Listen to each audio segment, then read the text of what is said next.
तो स्टूडेंट्स, जैसा कि आप सभी जानते हैं, मैं आपको एनसीईआरटी को कंप्लीट करा रहा हूँ जिसमें मैंने 8.1 और 8.2 को कंप्लीट करा चुका हूँ। 8.1 आपकी रेशियो से रिलेटेड है, अगर आपने उसको कंप्लीट नहीं किया है तो उसको कंप्लीट कर सकते हैं। यानी वहाँ पर इंट्रोडक्शन की रेशियो क्या होता है और उसके डिफरेंट टाइप्स और उनमें क्या रिलेशन होता है। 8.2 में अगर मैं आपसे बात करूँ तो वहाँ पर एक पर्टिकुलर एंगल पे उन रेशियो की वैल्यूज़ क्या होती है। और 8.3 जो एक्सरसाइज मैं डिस्कस करने जा रहा हूँ, ये सबसे ज़्यादा इंपॉर्टेंट एक्सरसाइज है, क्योंकि यहाँ पर हम लोग डिस्कस करने वाले हैं ट्रिग्नोमेट्रिक आइडेंटिटीज़ को, जो कि ट्रिग्नोमेट्री में मोस्ट इंपॉर्टेंट होती है। ठीक है, आइडेंटिटीज़ पे अच्छे क्वेश्चंस बनते हैं, तो इसको आपको अच्छे से कंप्लीट करना है। तो जैसा कि मैं एक्सरसाइज आपको करा रहा हूँ, तो यहाँ पे मैं कॉन्सेप्ट्स का थोड़ा सा ओवरव्यू दूंगा। 8.3 की एक्सरसाइज करने के लिए आपको कौन कौन सी आइडेंटिटीज़ और उनके क्या क्या फॉर्म हो सकते हैं, उन सारी चीज़ों को हम लोग यहाँ पर डिस्कस करेंगे। तो क्वेश्चन नंबर 1 स्टार्ट करने के पहले मैं आपको आइडेंटिटीज़ का ओवरव्यू देने वाला हूँ। ठीक है, उसके बाद फिर हम लोग इस एक्सरसाइज को आइडेंटिटीज़ का यूज़ करके कंप्लीट करेंगे। ठीक है स्टूडेंट्स, तो आइए इसी के साथ हम लोग देखते हैं और स्टार्ट करते हैं आइडेंटिटीज़ के इंट्रोडक्शन के साथ अपना क्वेश्चन नंबर 1। तो आइए देखते हैं हम लोग फर्स्ट क्वेश्चन। और फर्स्ट क्वेश्चन क्या है, स्टेटमेंट को रीड करते हैं और देखते हैं कैसे करेंगे। Express the trigonometric ratio sine A sec एंड tan A in terms of cot A. तो ऑब्वियस चीज़ है students, in terms of cot A, यानी कि यहाँ पर जो भी तीनों दिए गए हैं साइन ए सेके एंड tan ए, इन तीनों को cot की टर्म्स में लेकर आना है। ठीक है, पहली चीज़ तो ये आपको क्वेश्चन समझ में आ गया होगा।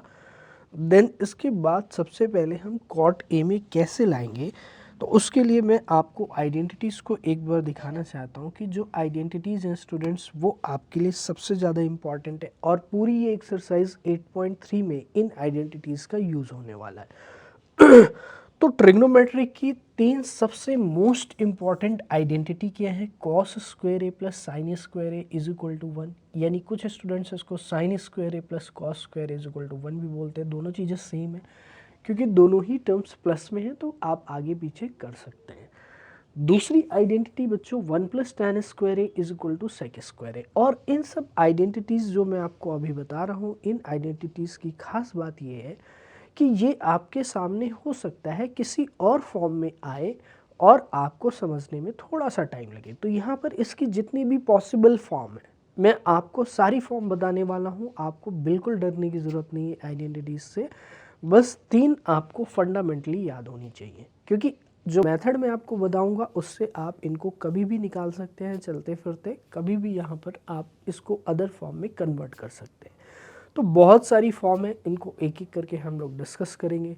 आगे भी जैसे जैसे यूज़ आएंगे तो मैं आपको बताता जाऊँगा। ठीक है, दूसरी चीज़ बच्चों ये है, इस पूरे एक्सरसाइज में 8.3 एक्सरसाइज में आपकी ये मोस्ट इम्पॉर्टेंट एक्सरसाइज होने वाली है और आइडेंटिटी पे बेस्ड क्वेश्चंस इसमें होने वाले हैं।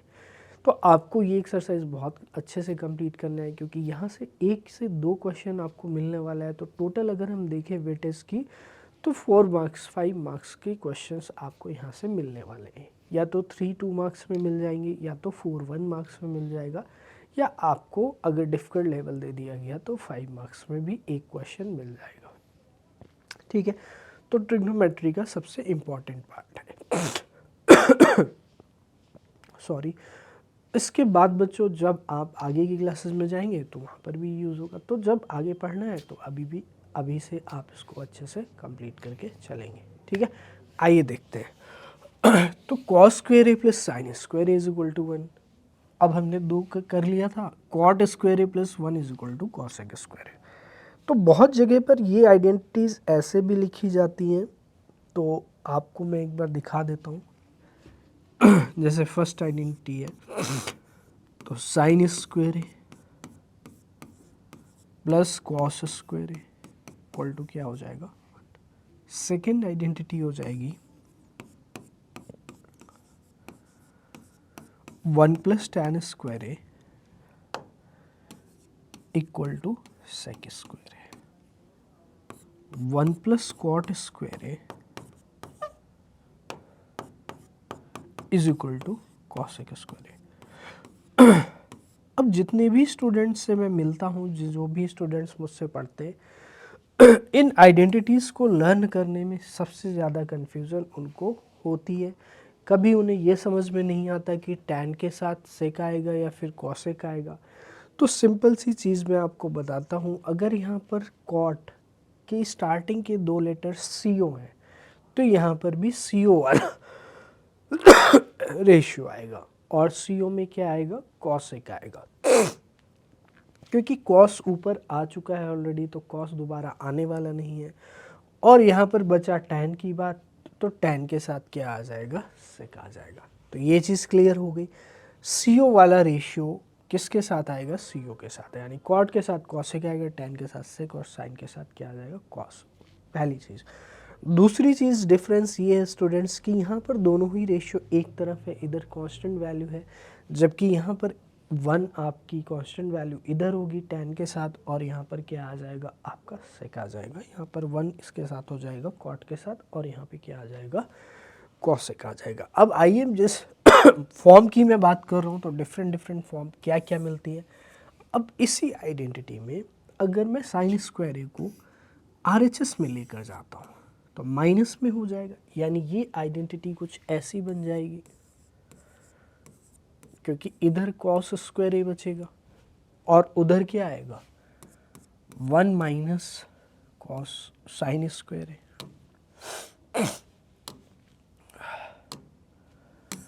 1 माइनस क्या हो जाएगा, साइन स्क्वायर ए हो जाएगा।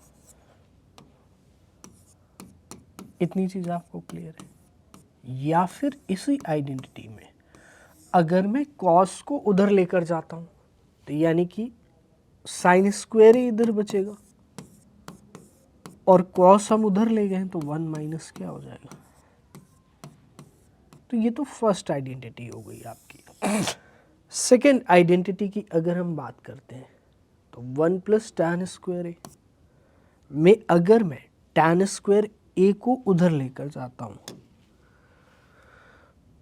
तो जब ये इधर जाएगा तो यहाँ पे प्लस में है तो माइनस हो जाएगा, यानी उधर क्या बनेगा, सेक स्क्वायर ए।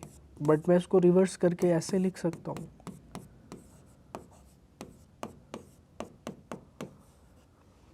ठीक है, ये चीज़ क्लियर है। इसी तरह से यहाँ पर अगर मैं कॉट को उधर लेकर जाता हूँ, cosec square A minus cot square A, तो इस तरह से बहुत सारी फॉर्म पॉसिबल है। अभी तो मैंने आपको कुछ फॉर्म बताई हैं, इन दोनों पार्ट्स में और भी फॉर्म्स पॉसिबल हैं, तो उनको धीरे धीरे हम डिस्कस करेंगे। अगर मैं एक साथ आपको सारी चीज़ें बता दूंगा तो आपको भी कन्फ्यूज़न हो जाएगी और आपको भी फिर यहाँ पर चीज़ें मैसअप हो जाएंगी। तो इसलिए आप एक बार इतना नोट कर लीजिए, स्क्रीनशॉट ले लीजिए, फिर हम लोग क्वेश्चन नंबर 1 पे चलते हैं। तो आई होप आपने कर लिया होगा। आइए देखते हैं क्वेश्चन 1 को। तो बच्चों क्वेश्चन नंबर 1 क्या है, हमने रीड किया था कि sine A sec A and tan A in terms of cot A. तो आइए साइन ए को सबसे पहले कोशिश करते हैं करने की। तो देखिए बच्चे, साइन जो है वो डायरेक्टली कॉट से रिलेटेड नहीं है, तो हम ऐसे सोचेंगे क्या साइन का कोई फैमिली मेम्बर या साइन से कोई चीज़ ऐसे रिलेटेड हो जो कॉट से रिलेटेड हो। तो डेफिनेटली आप कह सकते हैं सर हमें कॉसेक एंड कॉट का रिलेशन पता है और साइन एंड कॉसेक का पता है, तो इस तरह से हम लिंक ढूंढने की कोशिश करेंगे, ठीक है। तो साइन से कॉसेक का पता है और कॉसेक से कॉट का पता है। तो कॉसेक कॉट का तो अभी हम पढ़ के आ रहे हैं, आपको आइडेंटिटी मैंने बताई 1 plus cot square is equal to cosec square है, तो ये रिलेशन तो पता है। अब कॉसेक का कॉट पे पता है तो साइन हम कॉसेक को साइन में कन्वर्ट कर सकते हैं। तो आइए देखिए कैसे करते हैं। तो बाय यूजिंग आइडेंटिटी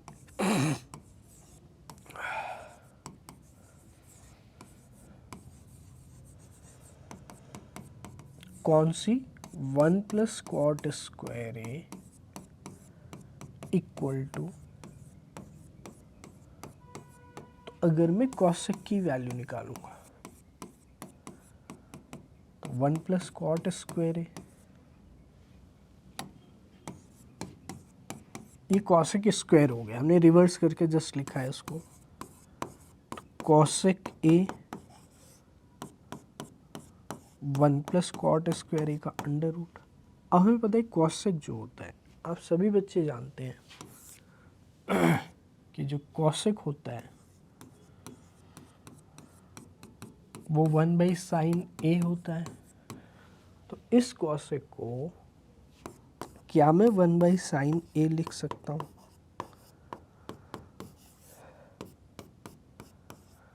अब अगर आप दोनों तरफ रिवर्स कर दें, दोनों तरफ जब आप रिवर्स करोगे तो यहाँ पर क्या हो जाएगा, साइन ए, और यहाँ पर आप प्लस माइनस भी लगा सकते हैं।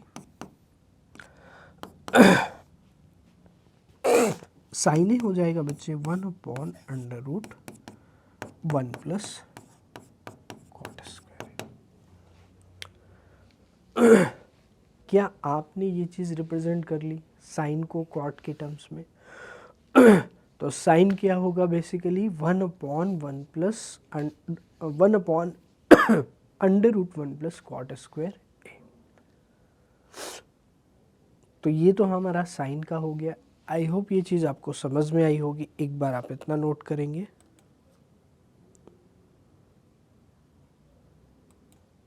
तो इसको आप नोट कर लेंगे। आई होप आप इसको स्क्रीनशॉट लेकर के नोट करेंगे। तो ये हो गया। अब हम लोग चलते हैं next, that is sec A. तो ये मैं इरेज कर देता हूँ। बच्चे आप सभी को पता है कि सेक एंड कॉट में हमें रिलेशन तो नहीं पता है, लेकिन जो आपका सेक है,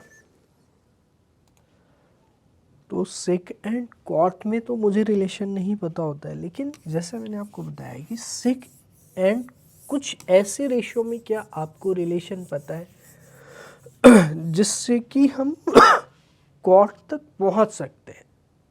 आप मेरी बात को समझ पा रहे हैं कि कोई ऐसी वैल्यू, कोई ऐसा रेशियो जिसका रिलेशन इनडायरेक्टली कॉट से इस्टेब्लिश किया जा सकता है। तो आप सभी को मैंने अभी बताया कि सेक square A 1 plus tan square ए होता है। तो आप सभी बच्चे जानते हैं सेक एंड कॉट का तो रिलेशन नहीं है, लेकिन मुझे सेक एंड टैन का पता है। सेक एंड टैन का पता है। सेक ए से मैं टैन ए पर जा रहा हूं और टैन से कॉट पे जाना बहुत इजी है। ये बात आप समझ पा रहे हैं? तो ये चीज़ आपको क्लियर हो गई। तो देखो सेक स्क्वायर ए, यानी जब सेक ए निकालूंगा तो plus minus 1 plus tan square A का अंडर रूट। क्या ये चीज़ क्लियर है? तो जिससे ए होगा वो हो जाएगा plus minus 1 plus 1 by cot square A. Sec A plus minus cot square A plus 1, यानी 1 plus cot square A upon में कॉट स्क्वायर ए। तो मैंने क्या किया, बेसिकली इसको सिंप्लीफाई कर लिया है। क्या ये चीज़ क्लियर है? यहाँ तक कोई दिक्कत नहीं, सिंप्लीफाई कर लिया। यानी कि मैं ये कह सकता हूँ कि जब ये अंडर रूट यहाँ से हटेगा तो नीचे कॉट ही बचेगा। तो इस चीज़ को मैं ऐसे लिख सकता हूँ, अभी ये अंडर रूट पूरे में, दैट मीन्स ये ऐसा है। तो plus minus 1 plus cot square A upon में कॉट ए। हमें यही तो करना था, हमें पूरे क्वेश्चन को कॉट में रिप्रेजेंट करना था। तो डेफिनेटली हम कॉट में रिप्रेजेंट कर पा रहे हैं, कोई दिक्कत नहीं आता। तो स्टूडेंट्स ऐसे किया जाता है इन क्वेश्चंस को। तो आई होप ये चीज़ आपको समझ में आ रही होगी, यहाँ तक कोई भी आपको दिक्कत नहीं होगी। सॉरी, अब मेरे पास जो है स्टूडेंट लास्ट है टैन ए। तो टैन ए को कॉट ए में तो लिखना बहुत ईजी है। आप सभी प्यारे बच्चे जानते हैं टैन ए क्या होता है, 1 बाई कॉट ए। तो इससे इजी कुछ हो नहीं सकता। तो यही इसका क्या होगा, आंसर होगा। तो तीनों ही पार्ट हमने कर लिए, तीनों ही रेशियोज़ को हमने क्वार्टर में रिप्रेजेंट कर लिया है। तो ये चीज़ आपको क्लियर हो गई होगी students. I hope question number 1 आपको समझ में आया होगा बच्चों। आइए देखते हैं बच्चे क्वेश्चन नंबर 2 को हम लोग देखते हैं। Right all the other trigonometric ratios of angle A in terms of sec A. तो right all the other trigonometric ratios of angle A, तो एंगल ए के रेशियो सेक ए के टर्म में लिखने हैं, तो यानी कि साइन ए को भी सेक ए के टर्म में लेकर आना है। जो आपका साइन ए है उसको भी सेक ए के टर्म्स में लाना है। जो आपका कॉस ए है उसको भी सेक ए के टर्म में लाना है। तो ये तो बहुत इजी है, 1/sec ए हो जाएगा। जो tan ए है उसको भी सेक ए के टर्म्स में लाना है। तो पहले हम 3 करते हैं। तो डियर स्टूडेंट्स, सेक ए के टर्म्स में लाने के लिए अगर मैं कॉस ए की बात करता हूँ तो 1/sec ए हो जाएगा। ये तो सिंपल सा है, इसमें कोई दिक्कत आपको नहीं होगी। अब अगेन आप वही चीज़ सोचेंगे कि साइन एंड सेक में तो रिलेशन हमारे पास नहीं है, साइन एंड सेक में हमारे पास रिलेशन नहीं है, ठीक है। और यहाँ पर डेफिनेटली हम साइन एंड सेक में अगर इस्टेब्लिश करना चाहते हैं तो हम ये सोचेंगे कि साइन का कि किसी ऐसे रेशियो के साथ रिलेशन है जो इनडायरेक्टली हमें सेक ए से रिलेट करवा सकता है, ठीक है।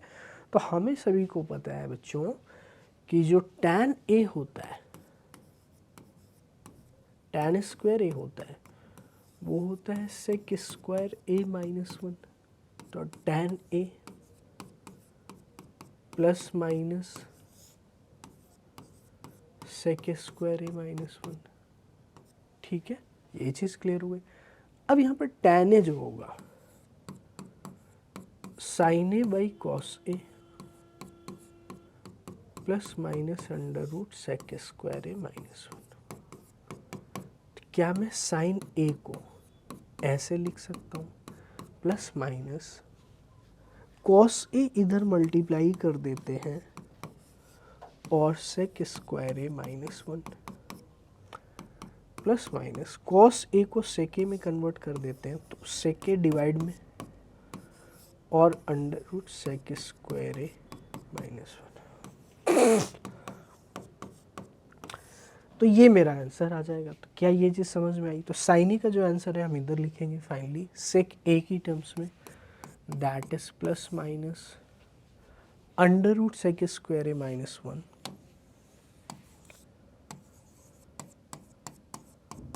अपॉन में सेक ए। क्या ये चीज़ आपको क्लियर हो गई? यहाँ तक कोई दिक्कत नहीं होगी।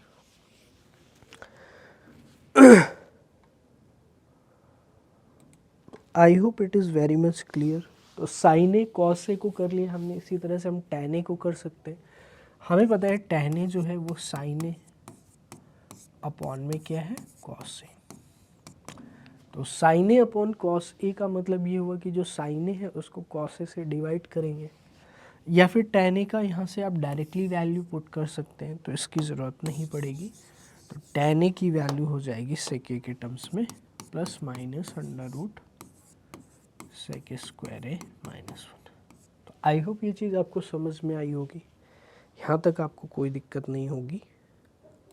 तो इसी तरह से हम लोग नेक्स्ट देखते हैं। टैन ए के बाद हमारे पास जो बचता है वो बचता है कॉसेक ए। तो एक बार आप इतना नोट करेंगे, देन हम लोग आगे चलते हैं। तो 3 रेशियो को हमने सेक की टर्म्स में लिख लिया है, साइन ए को हमने इस फॉर्म में लेकर आए हैं, कॉस ए बहुत ही सिंपल है, रेसिप्रोकल होता है सेक ए का, और टैन ए का ये हो गया। अब हमारे पास अगर हमें कॉसेक को लिखना है तो कॉसेक लिखना बहुत ईजी है। मैंने इसीलिए 3 को पहले लिखा, क्योंकि जो कॉसेक होता है वो हमें पता है 1/sin ए होगा।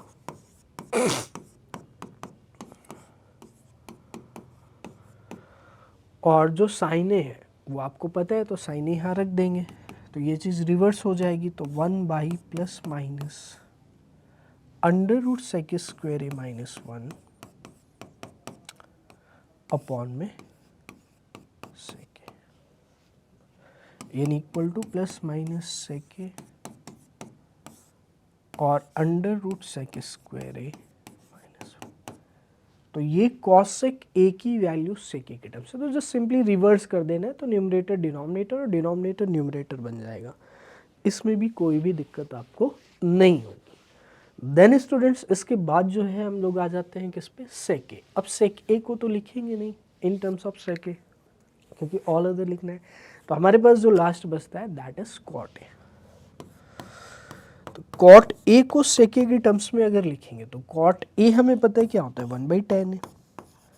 तो जस्ट हम tan ए की वैल्यू जो सेक ए के टर्म्स में निकाली थी ये वाली रख देंगे यहाँ पे, इसीलिए इसको यहाँ पे रखा है। तो plus minus sec square A -1। तो यही हमारे क्या हो जाएंगे, आंसर हो जाएंगे। तो क्या ये चीज़ें आप समझ पा रहे हैं? आई होप 10th क्लास में आकर के आपको इतनी कैलकुलेशन तो समझ में आनी चाहिए कि हम लोग यहाँ पर कैसे इन चीज़ों को कर रहे हैं। तो हाँ, हो सकता है आपके लिए थोड़ा सा टाइम लगे इन चीज़ों को समझने में, तो लेकिन डेफिनेटली यहाँ पर कोई बहुत बड़ी चीज़ मैंने नहीं की है। जस्ट ट्रांसपोजिशन, मल्टीप्लिकेशन, डिवीज़न, ये सारी चीज़ें हैं, और स्क्वायर रूट हटा रहे हैं, आइडेंटिटी का यूज़ कर रहे हैं। तो ये सारी चीज़ें आई होप स्टूडेंट्स एक दो बार अगर वीडियो को देखेंगे, अगर नहीं समझ में आती है तो देखेंगे तो बहुत ही अच्छे से समझ में आएगी, ये मैं आपसे प्रॉमिस कर सकता हूँ। तो डेफिनेटली इसको नोट करेंगे सबसे पहले, देन हम लोग आगे चलेंगे।